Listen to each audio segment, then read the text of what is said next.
जात जो पूछे राहुल की, जात जो पूछे राहुल की, प्रकट हुआ अज्ञान। मम्मी मम्मी कह के रोए भाई जान। मरहूम फिरोज जी के नवासे से जाति का पूछ लिया गया, इंसल्ट क्यों हो गया, इंसल्ट क्यों हो गया। जय हिंद। आपके साथ में हूं फरहाद सिद्दीकी। जब जब किसी चुनाव की रणभेरी बजती है तो पार्टी चाहे कोई भी हो, वो सबसे पहले देखती है जात पात और फिर करती है टिकट बंटवारा। यानी पहले वो अपनी जाति का पूरा गणित बैठा लेती है, जान लेती है कि किस जाति के उम्मीदवार को टिकट देना उसके लिए फायदे का सौदा साबित होगा, फिर उसी हिसाब से चुनती है उम्मीदवार। लेकिन अब जाति को लेकर राजनीतिक दलों की तरफ से एक दूसरे पर शब्दों के ऐसे बाढ़ छोड़े जा रहे हैं मानो उन्होंने कभी खुद जात पात की बात ही नहीं की। आज हम आपको जाति के नाम पर एक दूसरे पर कीचड़ उछालने वाले हमारे सभ्य समाज के नेताओं के ऐसे ही कुछ बयानों से रूबरू कराएंगे। हंगामा क्यों बरप गया, जात जो पूछे, जिसकी जात का पता नहीं, जाति जनगणना। आपने जाति कैसे पूछ ली? जाति जाति जाति आपकी जाति क्या है? जाति जनगणना जात के आधार पर। चलिए शुरुआत हलवा सेरेमनी से करते हैं। जब कांग्रेस नेता राहुल गांधी ने हलवा सेरेमनी की तस्वीर में SC ST OBC के नहीं होने पर वित्त मंत्री पर चुटकी ली थी। ये जो बजट का जो हलवा है सर, ये बट रहा है और इस फोटो में सर मुझे एक OBC अफसर नहीं दिख रहा, एक आदिवासी अफसर नहीं दिख रहा, एक दलित अफसर नहीं दिख रहा मुझे। ये हो क्या रहा है सर?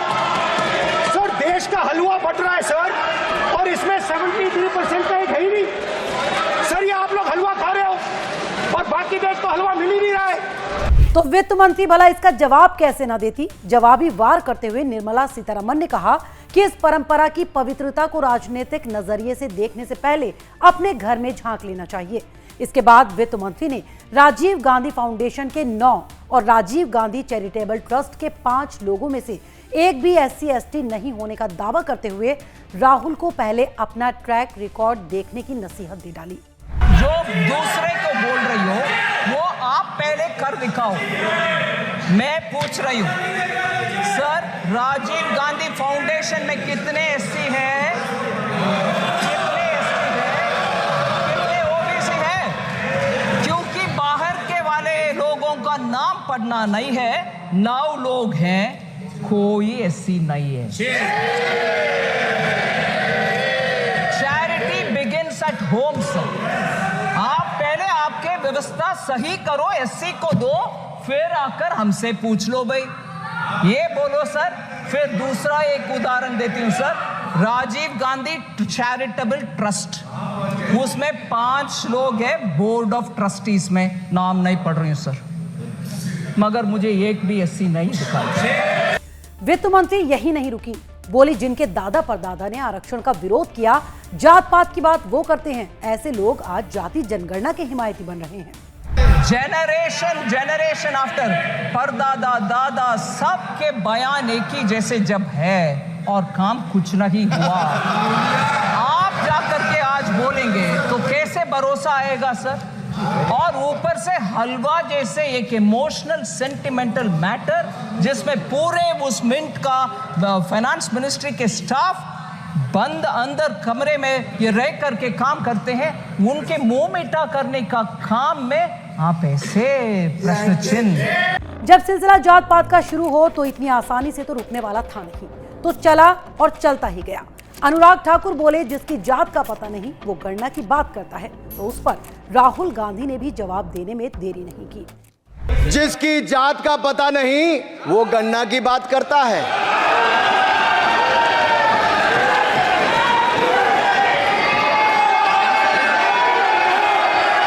जिसकी जात का पता नहीं वो गणना की बात करता है। जितना मेरा आप लोग इंसल्ट करना चाहते हैं आप खुशी से करिए, आप रोज करिए, मगर एक बात मत भूलिए, जाति जनगणना को हम यहां पास करके दिखाएंगे। मैं ये सब गालियां खुशी से खाऊंगा, क्योंकि महाभारत की बात हुई तो महाभारत में अर्जुन को सिर्फ मच्छी की आंख दिख रही थी, उसी प्रकार मुझे सिर्फ मच्छी की आंख दिख रही है। फिर क्या था, जाति का मुद्दा ऐसा उठा कि इस पर बोलने में कोई भी पीछे नहीं रहा।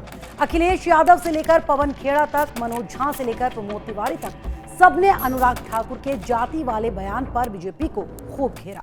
इनसे ये पूछना चाहता हूं, आपने जाति कैसे पूछ ली, ये बताइए बस।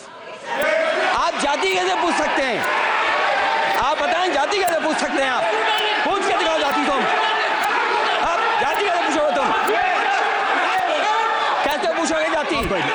आप बैठ नहीं, जाति नहीं पूछ सकते आप। आपने कह दिया ना, अब आप हमारी आप व्यवस्था जाति नहीं पूछ सकते। हमारी व्यवस्था हम बताते हैं राहुल गांधी की जात क्या है। राहुल गांधी के पिता का नाम है शहीद और राहुल गांधी की जात है, इस परिवार की जाति है शहादत। सवाल ये नहीं है कि राहुल गांधी जी, अखिलेश जी, मनोज की, तेजस्वी की जाति क्या है। सवाल ये है कि कास्ट सेंसस पे आपका पोजीशन क्या है। बहुत ही घटिया, सतही, असंसदीय भाषा थी अनुराग ठाकुर की। अब अनुराग ठाकुर को पकड़ के निकाल दिया है भाजपा ने मंत्रिपरिषद से, तो उसकी खिंचाहट राहुल गांधी पे क्यों? जाति जनगणना जात के आधार पे होनी चाहिए।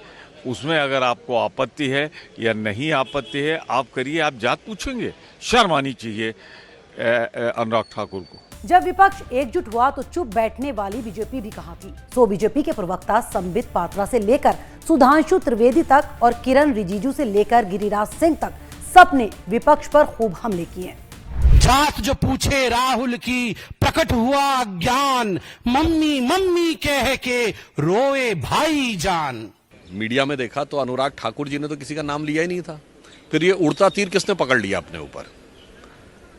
इसके लिए हिंदी में एक कहावत है जिसे शब्दशः न लिया जाए, मैं कैविएट लगा कह रहा हूं, किसी के लिए शब्द नहीं प्रयोग कर रहा हूं, कि चोर की दाढ़ी में तिनका।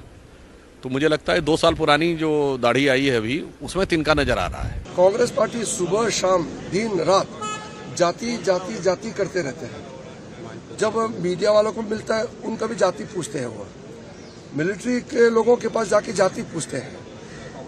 यहाँ भारत जोड़ो यात्रा करता है, वो हर आदमी को जाति पूछते हैं। कोई पूछे कि गिरिराज तुम्हारी जाति क्या है, मैं जाति भी बताऊंगा, धर्म भी बताऊंगा। मैं भी पूछता हूँ, राहुल जी आपकी जाति क्या है? जात पात पर संसद से लेकर सड़क तक हंगामा बरपा हुआ है, जो अभी शायद लंबा चलेगा।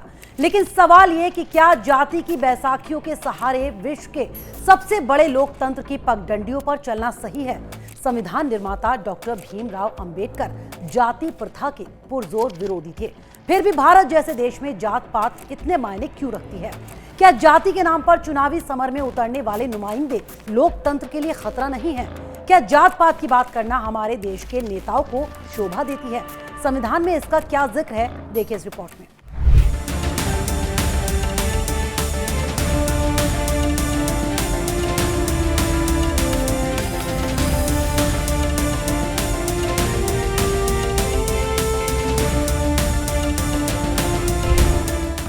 भारतीय संविधान के रचयिता डॉक्टर भीमराव अंबेडकर का सपना था कि भारत जाति मुक्त हो, औद्योगिक राष्ट्र बने, हमेशा लोकतांत्रिक बना रहे। लोग डॉक्टर भीमराव अंबेडकर को एक दलित नेता के रूप में जानते हैं, जबकि बचपन से ही उन्होंने जाति प्रथा का खुलकर विरोध किया था। उन्होंने जातिवाद से मुक्त, आर्थिक दृष्टि से सुदृढ़ भारत का सपना देखा था।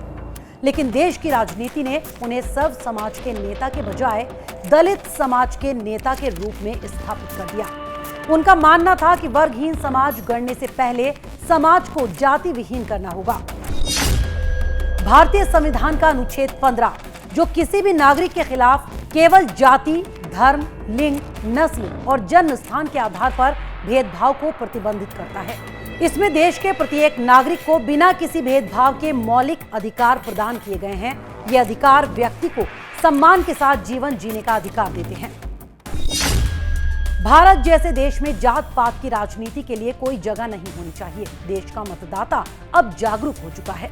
वो ऐसे लोगों को पसंद नहीं करता जो विकास की बात छोड़कर इस तरह की गैर जिम्मेदाराना हरकत करे। और एक स्वस्थ लोकतंत्र के लिए जात पात को लेकर एक दूसरे पर कीचड़ उछालना कहीं से भी सही नहीं है, बल्कि आज जरूरत है देश में विकास के मुद्दों पर चर्चा हो। जिन्हें देश की जनता ने चुनकर सांसद बनाकर लोकतंत्र के मंदिर में इतने बड़े जिम्मेदाराना पद पर बैठाया, क्या उनके ऐसे बयानों से समाज में दरार नहीं आएगी या आने वाली पीढ़ियों पर इसका गलत प्रभाव नहीं पड़ेगा?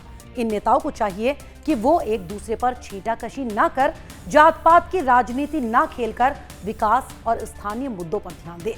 लेकिन ये सब सोचने समझने की शायद इनको जरूरत नहीं, या इनके पास इतना वक्त नहीं कि वो ये सोचें कि वो आखिर कर क्या रहे हैं। फिलहाल मेरे साथ इतना ही। अगर आपको ये वीडियो पसंद आई तो इसे लाइक करें और हमारे चैनल को सब्सक्राइब करना ना भूलें। जय हिंद।